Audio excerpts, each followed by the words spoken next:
Good evening. हमने पहले आपके रिवर्स के बारे में देख लिया था और रिवर्स का आज हम पार्ट 2 लेके आए हैं। तो चलिए देखते हैं, आज हम देखते हैं नदियाँ किन किन स्थानों से निकलती हैं और उनके उद्गम स्थल जो हैं उसके बारे में हम स्टडी करते हैं। चलिए फर्स्ट हमारा क्या हो जाएगा, महानदी। महानदी कहाँ से निकलती है? सहवा। इसका उद्गम स्थल कहाँ हो जाएगा? सहवा।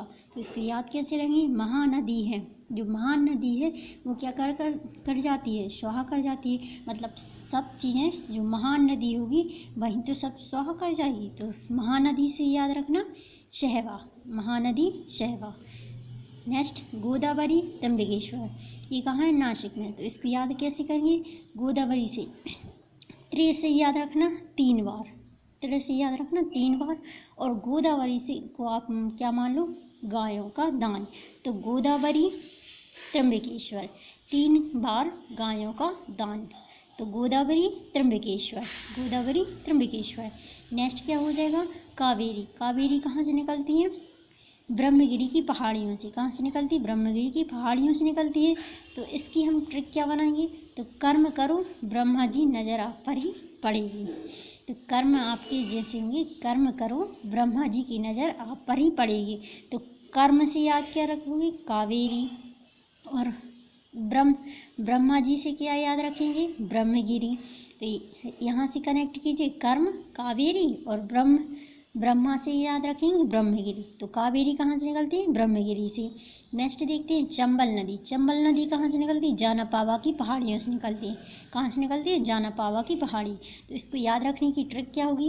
कंबल छोटा है तो पाँव नहीं आते, कंबल छोटा है तो पाँव नहीं आते ऑब्वियसली। इसको याद रख, कंबल से चंबल याद रखेंगे और पाँव से याद रखेंगे यहाँ पे जाना पाँव, पाँव से जाना पाँव। तो चंबल कंबल और पाँव से जाना पाँव। तो चंबल का क्या हो जाएगा? जाना पाँव की पहाड़ियों से निकलते हैं। नेक्स्ट कृष्णा नदी। कृष्णा नदी कहाँ से निकलती है? महाबलेश्वर। तो देखो आप जानते ही हैं भगवान कृष्ण क्या थे? महाबली थे। तो ये इससे याद रखना, कृष्ण भगवान महाबली थे। तो कृष्णा नदी महाबलेश्वर। नेक्स्ट लूनी नदी नागपाल। लूनी से आप देखिए कुछ सामान से दिख रहा है, खूनी लूनी, खूनी लूनी।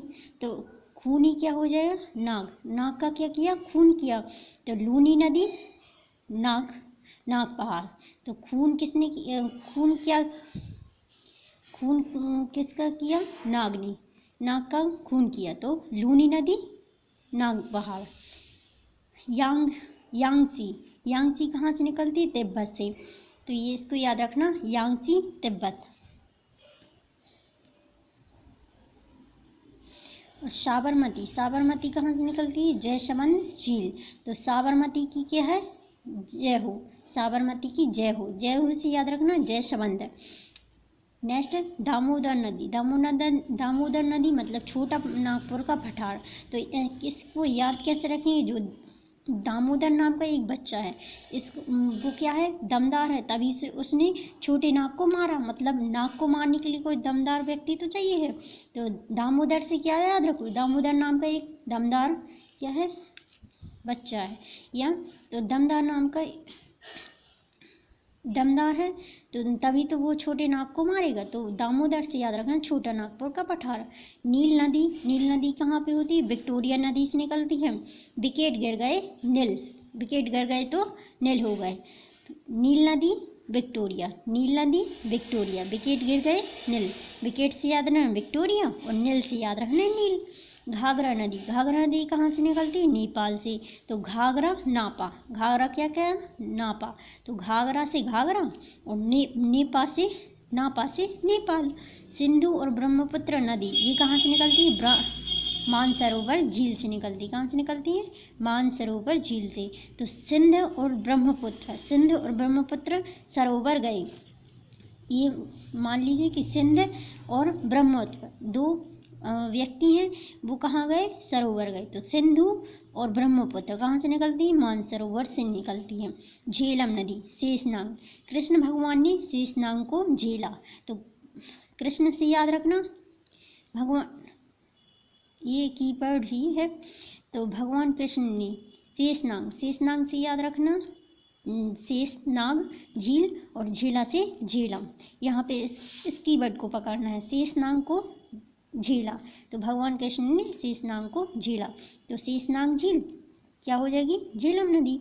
चुनाव नदी, चुनाव नदी कहाँ से निकलती, बारालाचा दर्रा से, तो चुनाव है तो लालच भी आएगा, तो चुनाव से याद रखना लालच, लालच लाचा से लालच, और चुनाव से चुनाव, चुनाव का लालच। चुनाव में क्या देते हैं, लालच ही तो देते हैं कि हम नेता जीत जाएं और बस हमारा काम हो जाए, जनता जाए भाड़ में। नेक्स्ट देखते हैं, राम गंगा नदी, नैनीताल राम तेरी गंगा मैली, तो राम से याद रखना राम और मैली से याद रखना नैनीताल, ठीक है। नेक्स्ट देखते हैं इसके बाद, रावी और ब्यास, रावी और ब्यास, रोहतांग दर्रा, रवि प्यासा है तो रवि और रवि से रावी और प्यास, प्यास से प्यासा, ब्यास से प्यासा, तो यहाँ पे रावी और ब्यास ये क्या है, रोहतांग दर्रे से निकलते हैं, रोने लगा तंग होकर, तो रोहतांग मतलब रोने लगा तंग होकर, रवि प्यासा था इसलिए रोने लगा तंग होकर, तो रावी और ब्यास कहाँ से निकलती हैं, रोहतांग दर्रे से। नर्मदा और सोन नदी कहाँ से निकलती है, अमरकंटक की पहाड़ियों से। नम है ठोस बनेगा तभी तो वह सोना बनकर अमर होगा, तो नर्म, नम से याद रख नर्म और नम, और यहाँ पे सोना, नर्मदा सोन, सोना ये कहाँ से निकलती है, अमर, अमरकंटक से निकलती हैं।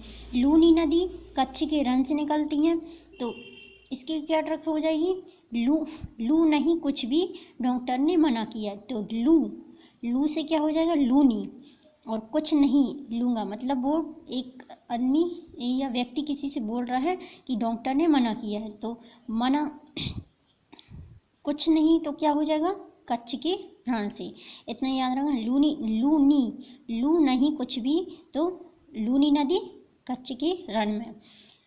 सिंधु नदी अरब सागर में गिरती है, सिंधु संतों के लिए अरबों रुपए मायने नहीं रखती, साधु जो लोग होते हैं, साधु संत लोग होते हैं उनको अरबों रुपए मायने नहीं रखती, तो सिंधु नदी से अरब सागर, सिंधु से कनेक्ट करेंगे अरब सागर। नील नदी भूमध्य सागर, नील नदी भूमध्य सागर, तो शर्ट में नील देकर रखा तो सबके मध्य में चमकेगा, तो शर्ट नील से याद रखना नील नदी, और भूमध्य, मध्य से याद रखना भूमध्य नदी, शर्ट में नील देकर रखा तो सबके मध्य में चमकेगा। अमेजन नदी अटलांटिक महासागर, अमेजन है तभी तो अल्टीमेट है, तो अल्टीमेट से याद रखना अटलांटिक महासागर, अमेजन से याद रखना अमेजन नदी, तो अमेजन नदी कहाँ पे हो जाएगी, अटलांटिक महासागर में। नेक्स्ट कांगो नदी, कांगो नदी कहाँ पे होगी, अटलांटिक, ये भी कहाँ पे होगी अटलांटिक, तो अल्टीमेट बंदा पॉकेट में क्या रखता है, कॉम्ब रखता है, कॉम्ब से क्या याद रखें, कांगो नदी, कॉम्ब से कांगो नदी, तो अल्टीमेट बंदा होगा वो वहीं तो क्या रखेगा पॉकेट में, कॉम्बो रखेगा, मतलब यहाँ पे अल्टीमेट से याद रखोगे हम अटलांटिक महासागर, और कॉम्ब से याद रखोगे कांगो नदी। डेब्यू नदी काला सागर, ये कहाँ पे, कृष्ण सागर इसको भी बोलते हैं, काला सागर है, तो डायना काले रंग की होती है, तो डायना जो होती है काले रंग की होती है, तो डेब्यू नदी से काला सागर, डेब्यू से काला सागर, डायना काले रंग की होती है। नेक्स्ट गंगा गंगोत्री ग्लेशियर से निकलती है, यमुना यमुनोत्री से, गंडक नेपाल से, गंडक कहाँ से निकलती है, नेपाल से, तो इसकी ट्रिक क्या हो जाएगी, सिंग वाला गैंडा नहीं पालना चाहिए, सिंग वाला गैंडा नहीं पालना चाहिए, तो गंडक से याद रखना नेपाल, गैंडा से गंडक और नहीं से नेपाल, नहीं पालना, सींग वाला गेंडा या पीछे पड़ गए, ये कुछ भी याद रख सकते हो आप, अपनी ट्रिक बना सकते हो। कोसी, कोसी से सप्तकोसी, और सतलज मानसरोवर राकसताल से निकलती हैं। अब देखिए जो खंबात की खाड़ी है उससे निकलने वाली जो या अरब सागर से निकलने वाली जो रिवर हैं, नदियां हैं, उनके बारे में हम देखते हैं। तो माही नदी, नर्मदा, ताप्ती, साबरमती। माही नदी, नर्मदा, ताप्ती और साबरमती। तो इसकी ट्रिक क्या हो जाएगी? माही खंबे की तरह खड़ा है क्योंकि वह नभ में तप कर सवरा है। तो माही से याद रखना माही नदी, ये खंबे से याद रखना खंबात की खाड़ी में, और यहाँ पे नव से याद रखना नर्मदा, और तप से याद रखना ताप्ती, सवारा से साबरमती। ठीक है। तो इसके बाद हम बंगाल की खाड़ी को देखते हैं। तो बंगाल की खाड़ी में क्या हो जाएंगे? कृष्णा, ब्रह्मपुत्र, कावेरी, गंगा, महानदी और गोदावरी। तो इसको याद रखने के लिए कैसे ट्रिक बनाएंगे? तो देखिए, कृष्ण भगवान की पूजा के लिए ब्रह्मपुत्र नदी का जो गंगा नदी का जो जल है उसने कहाँ से? एक ही बार मंगवाया। तो बेर से याद रखना, वार से याद रखना कावेरी। और महानदी गंगा का जल मंगवाया अपनी पूजा के लिए, जैसे, और उस पूजा के लिए, और गंगा गौदान किया। तो कृष्णा जो एक व्यक्ति था उसने ब्रह्म मुहूर्त में अपनी एक बंगले का निर्माण किया। मतलब बंगला बनवाने के लिए उसका ऐसा रखा कि मेरा ही बंगला सबसे अच्छा होना चाहिए। तो उसका बैरी अच्छा गुड होना चाहिए। तो कृष्णा एक व्यक्ति था, ब्रह्म मुहूर्त ने उसने क्या किया? एक बंगला बनवाया और वहाँ पे उसने पूजन की। तो पूजन करने के लिए महानदी के जो गंगा जल है उसको मंगवाया, गंगा जल से उसने पूजन किया और गौदान किया। तो बंगाल की खाड़ी से याद रखना ये हो जाएगी कृष्णा, ब्रह्मपुत्र, कावेरी, गंगा, महानदी, गोदावरी। तो इसकी हमने ये कहानी के रूप में आपकी ट्रिक बना दी। ठीक है। तो आपको जैसी अच्छी लगी हो तो thanks for watching. Thank you.